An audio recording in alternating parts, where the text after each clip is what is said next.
Hey guys, Alex here, AG Automotive, and here today we've got the 2023 Isuzu D-Max LSU Spacecab. So let's check it out.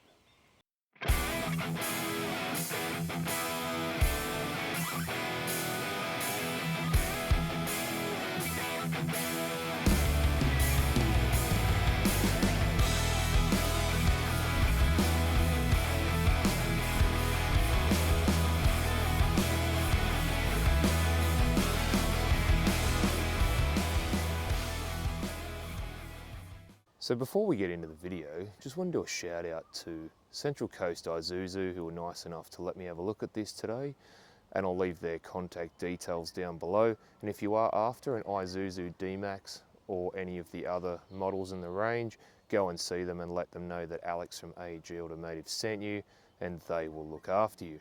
And if you do enjoy these videos, please consider subscribing.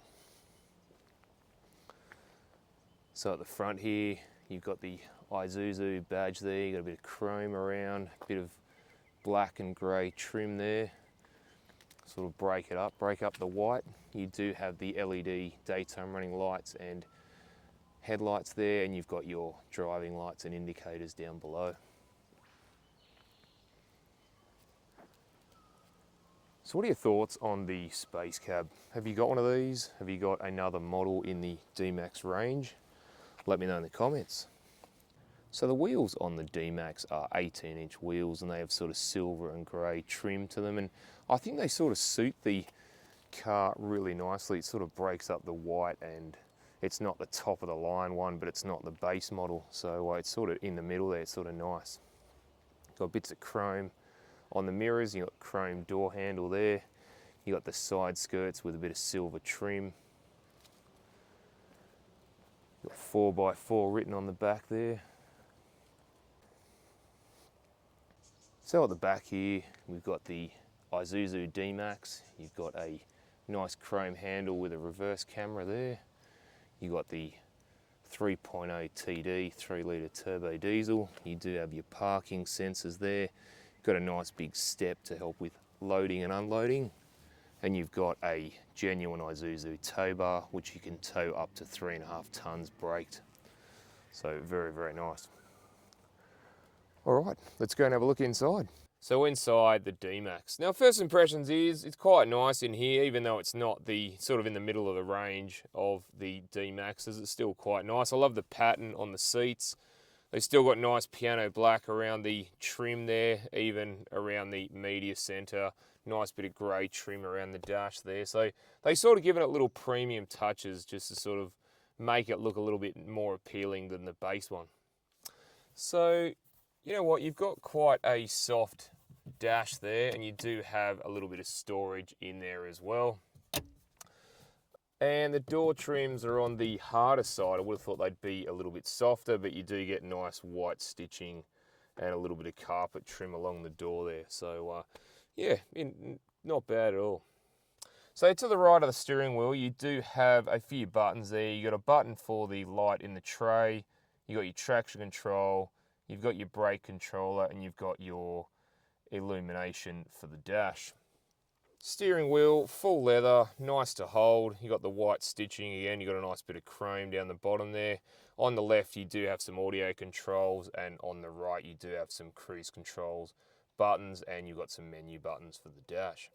Behind there you do have your indicator stalk on the right with auto headlights, and your wiper stalk on the left with auto wipers as well. On the dashboard, so you do have analog speedo and tacho, along with a little screen in the middle. Now you do have digital speedo right at the top there. You can also go through a few things like your trip computers, your fuel usage, your compass, what media you're listening to, your safety features, tyre pressure monitoring, and you've got a few settings there as well. Further down, you've got a few shortcut buttons there you can see, and the home button in the middle. And coming over to the media screen. Now, the media screen, you know what, it's a little bit dated now, I think. It's been out for a little while, but it does do most things that you need. Now, you do have AM, FM, and digital radio stations there. You can play music via Bluetooth audio, iPod, USB, or auxiliary. It does have its own navigation, and I'll just show you that now. And you know what, the navigation might look a little bit dated, but it's still very smooth when you're scrolling. So yeah, I'm pretty impressed with that. Now you do get Apple CarPlay, MirrorLink or Mirrorcast, and you do have a bunch of settings for the display and the navigation. And at the bottom of the screen, you've got a few shortcut buttons there as well. Further down, you do have your dual zone climate control. And further down from there, you do have a 12-volt plug, a USB auxiliary in, and then you've got your 4-wheel drive selector, 2 high, 4 high, or 4 low. You've also got your start-stop button just to the right of that.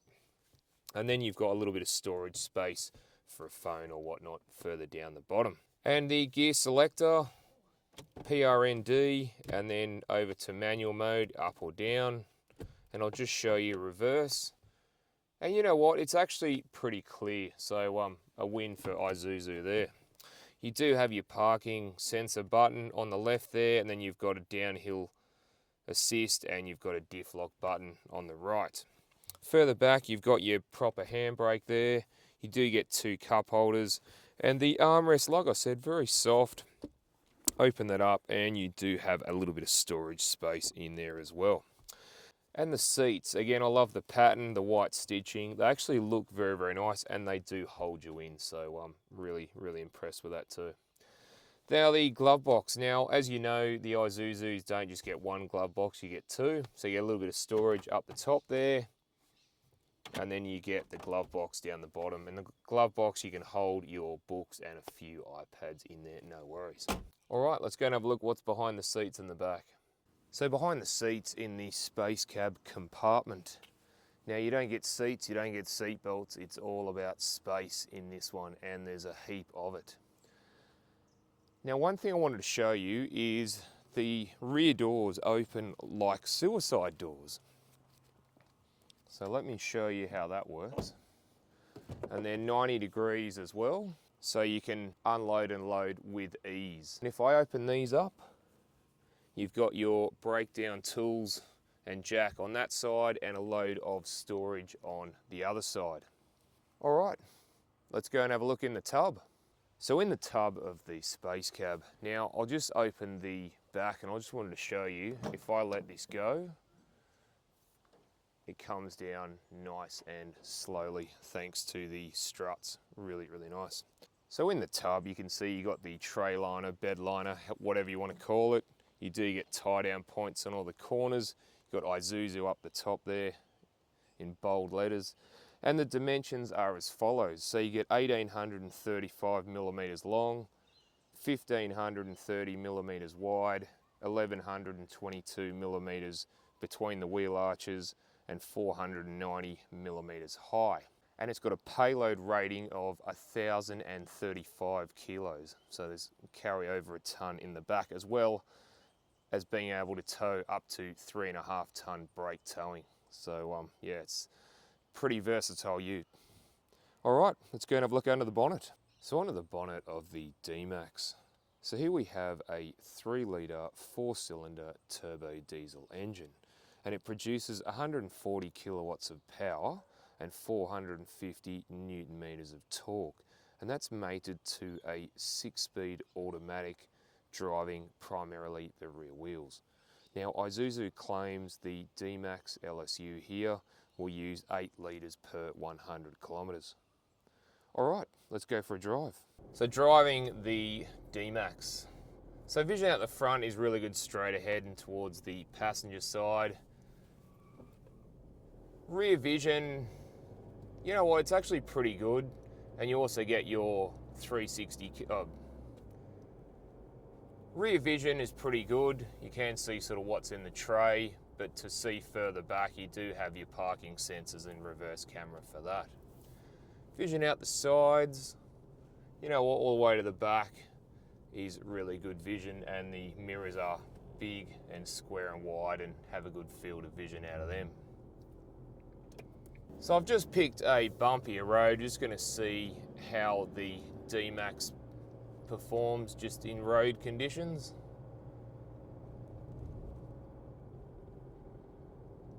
And you know what? Surprisingly, it's soaking up most of the bumps, which is really good.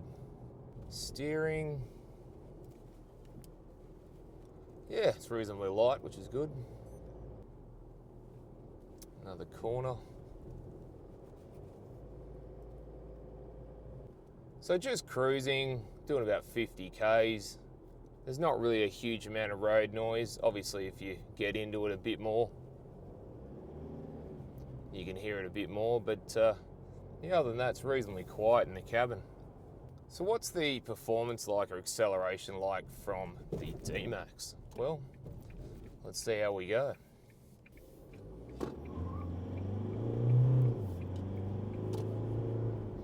Yeah, a little bit of wheel spin off the line there if you really give it some, but yeah, it gets up and goes really, really well, especially if you're not carrying any weight, which is really good. All right, guys, thanks for watching, and don't forget to like and subscribe, and I'll look forward to seeing you on the next one. All right, thanks, guys.